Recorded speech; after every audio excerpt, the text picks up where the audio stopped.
Alright, people. Review of the week time. This is the penultimate review of the week in this location. Exciting times here, people. Exciting times, exciting times.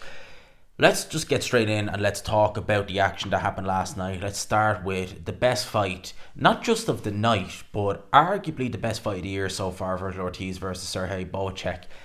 This was a brilliant fight. Now, I woke up this morning and I knew the result of this fight. I also knew the result of the Lopez fight before this happened. So before I watched it. So you're kind of, when that happens, you're kind of like, all right, I'll watch it. But the kind of excitement levels are not quite what they would be if you were watching it live. With this fight, the excitement levels pretty much hit instantly because this was a great scrap. Loads of punches thrown.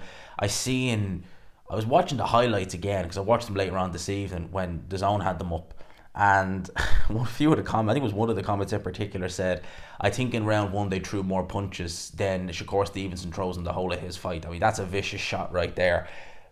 But it's sort of true, to be fair. Going into this fight, I expected Ortiz to win. Oh yeah, and I must point out, this was for the interim WBC 154-pound title, not the full version, the interim. So I would imagine that the winner will then be mandated to fight the winner of Errol Spence versus Fundora, wouldn't it?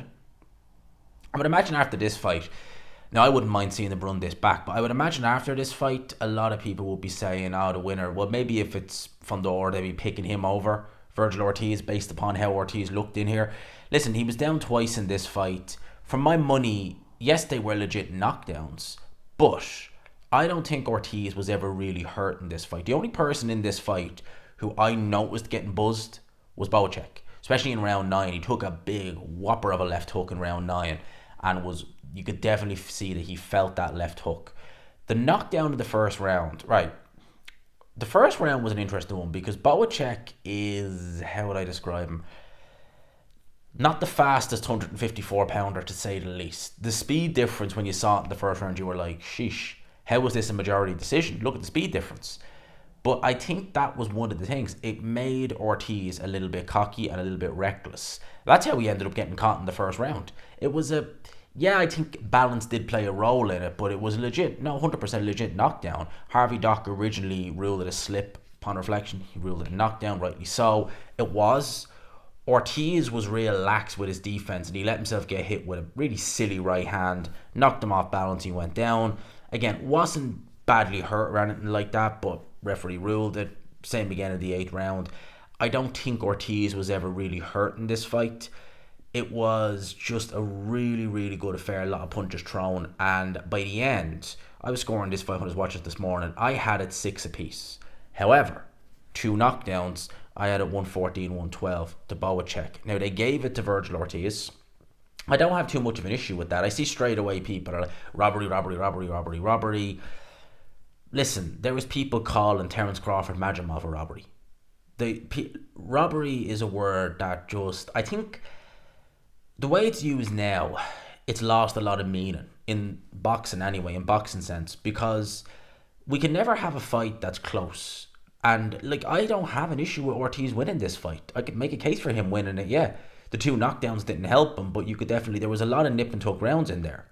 So to give this fight to Ortiz, of course, yeah, could make a case. I personally didn't, but yeah, you could make a case for that. Yeah, there's plenty of close fights. Robbery, and I've said this once, I will say it again, is when you have one fighter who's clearly won the fight, you physically cannot make a case for the other guy winning it.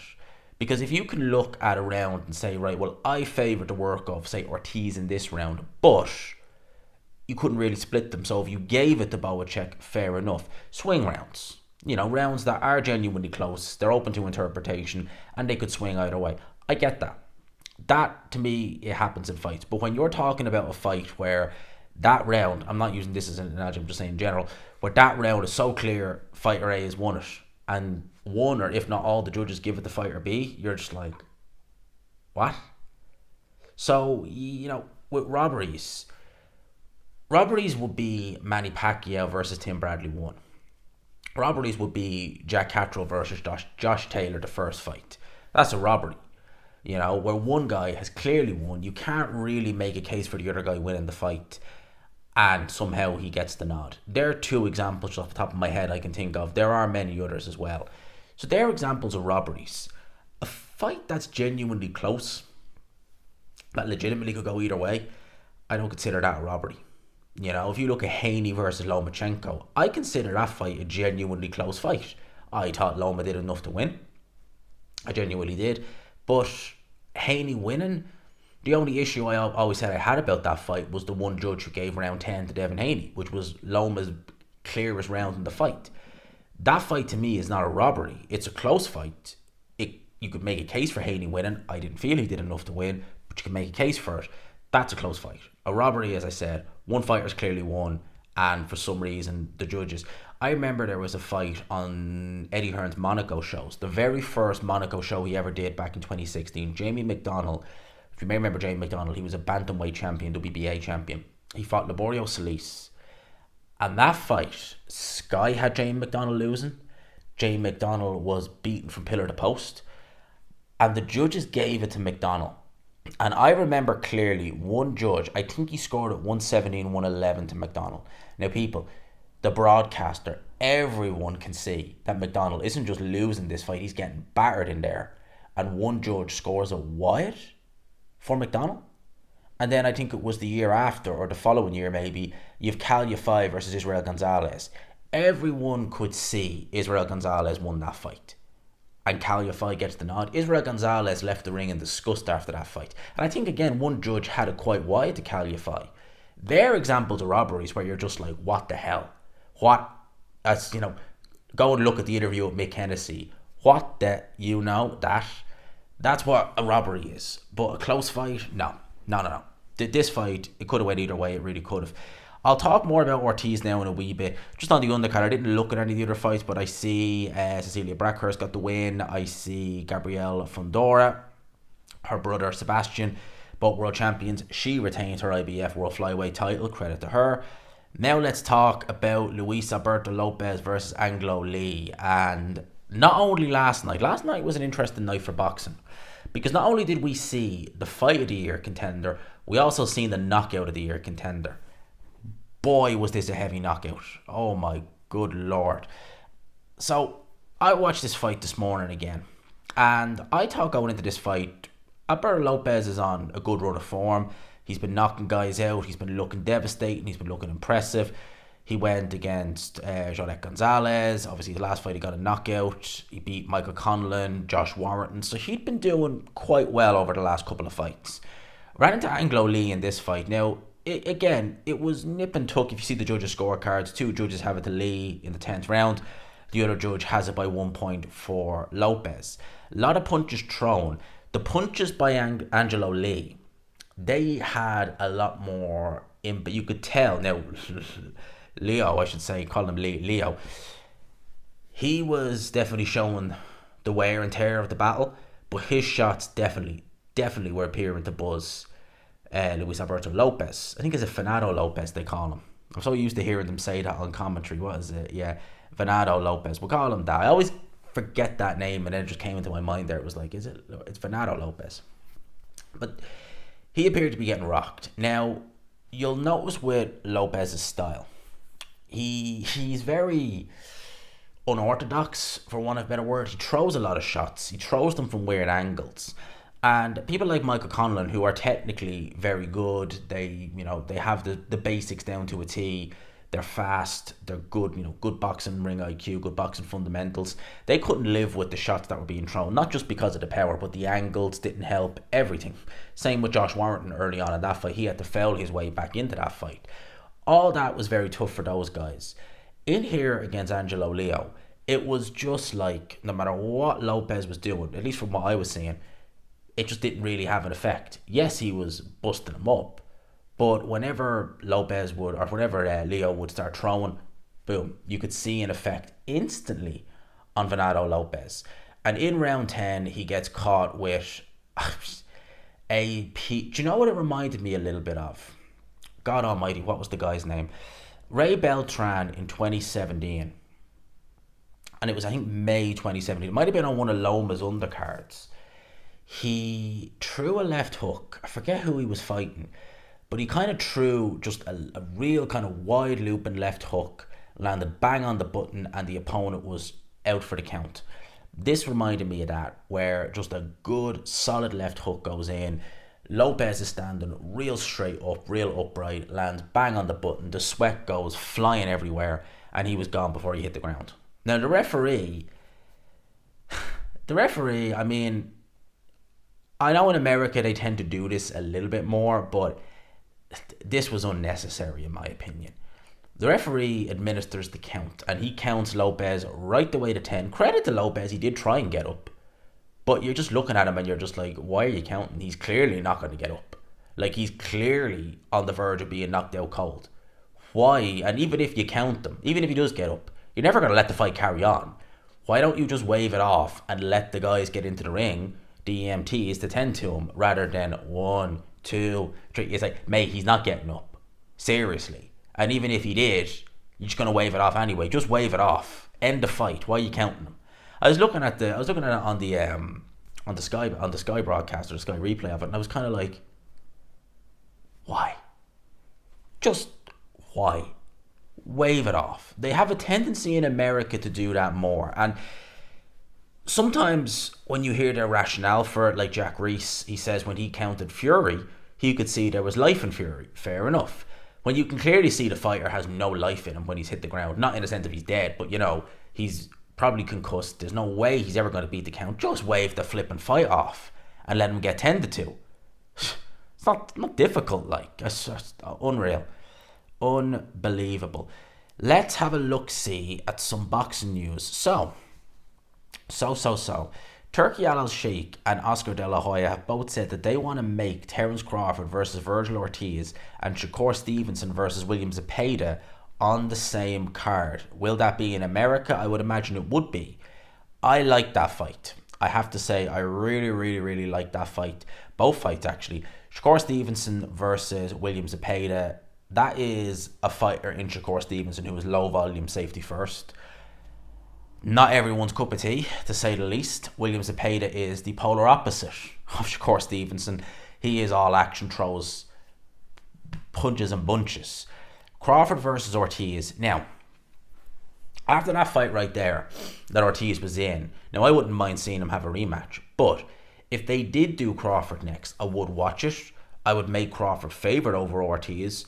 Ortiz certainly is no slouch, but I think a lot of fighters are going to be looking at Ortiz off the back of that performance and say, let's go. Let's do it.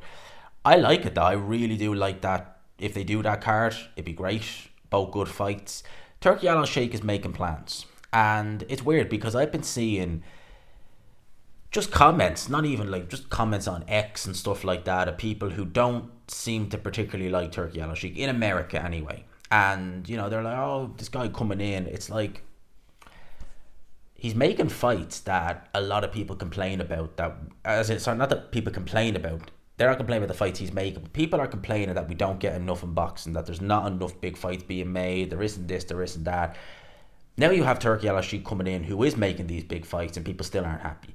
And I guess it's not even just a US problem, I don't think. I think it's happening in the UK as well, because in the UK, Carl Froch is guilty of it. I think with Carl Froch, some of it is just that he just wants to just complain for the sake of it on his channel, because they're saying stuff like, oh, the atmosphere isn't great. Oh, it's this, it's that. Listen, yes, the atmosphere in some of those Saudi shows is not amazing. It's still better than it was when it was behind closed doors.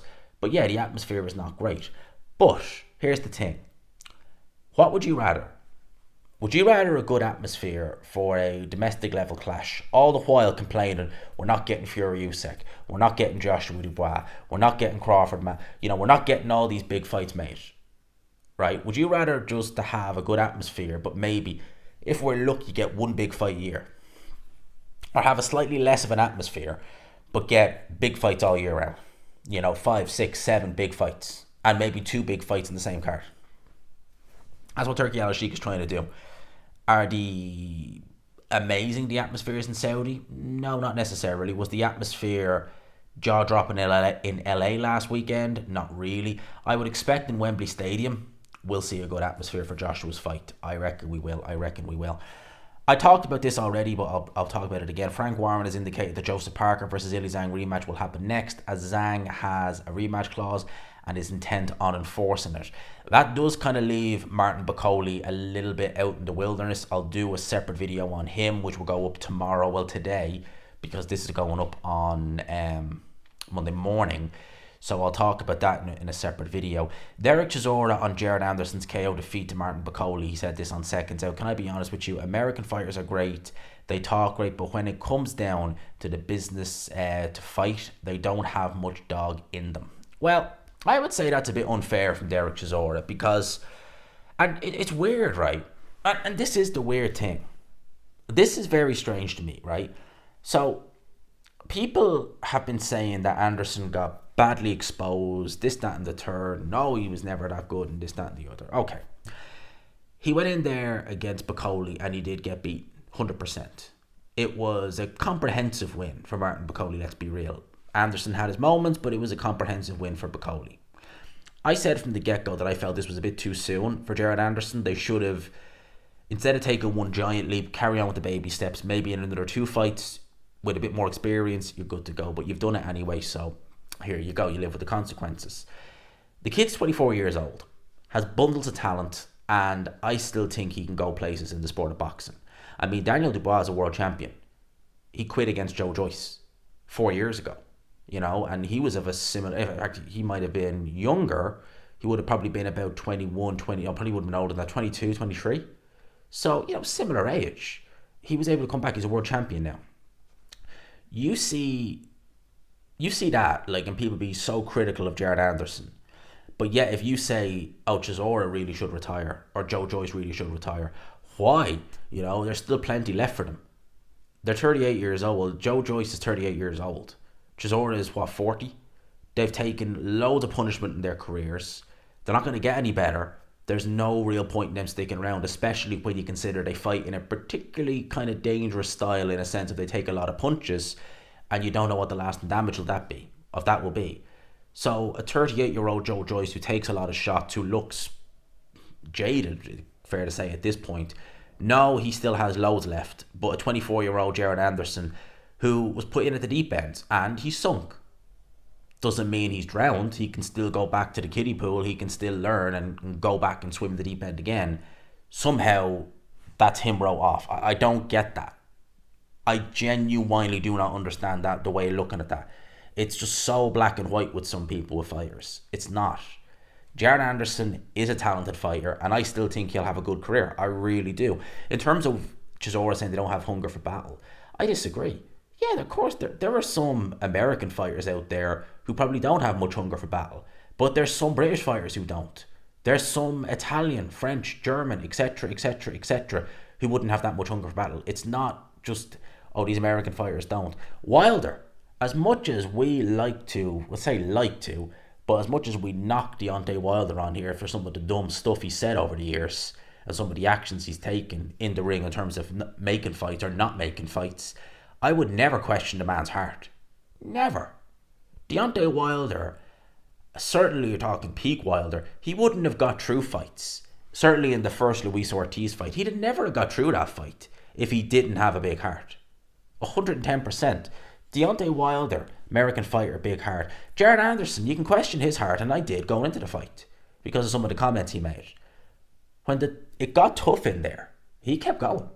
Referee had to stop it. You know, he didn't quit. He didn't show any bottle or anything like that in terms of saying, I don't want this. So I think Chisora is a little bit off in his comments there now, I have to say, that they don't have much dog in them. No, I think they do. Certainly Deontay Wilder certainly did. I think they do. You look at fighters like Charles Martin, when he fought Joshua, I'd agree. He'd no dog in him that night. But even Charles Martin's shown a little bit of heart when it's needed to be. So I don't necessarily agree with that comment right there. Roman Chocolatito Gonzalez versus Nonito Donaire is reportedly discussed to potentially take place later this year. Donaire has confirmed that with Boxing Scene. Good lord. Two of my favourite fighters meeting. It would be like choosing between, I don't have any kids, but it would be, I would imagine that's what it's got to be between. Imagine you have two kids, they both play in a different football team. That's probably what it's going to be like. I love Chocolatito. I love Donaire. Two tremendous fighters. Absolutely love them both. That would be a bantamweight, wouldn't it? Chocolatito moving up to bantamweight. Never thought I'd see the day. Never thought I'd see the day. Great fight though. Frank Warren has said that he would like to, or he would welcome a Terence Crawford versus Hamza Shearer's fight in 2025. If Crawford wants to move to middleweight, I think that would be a good fight to do next year.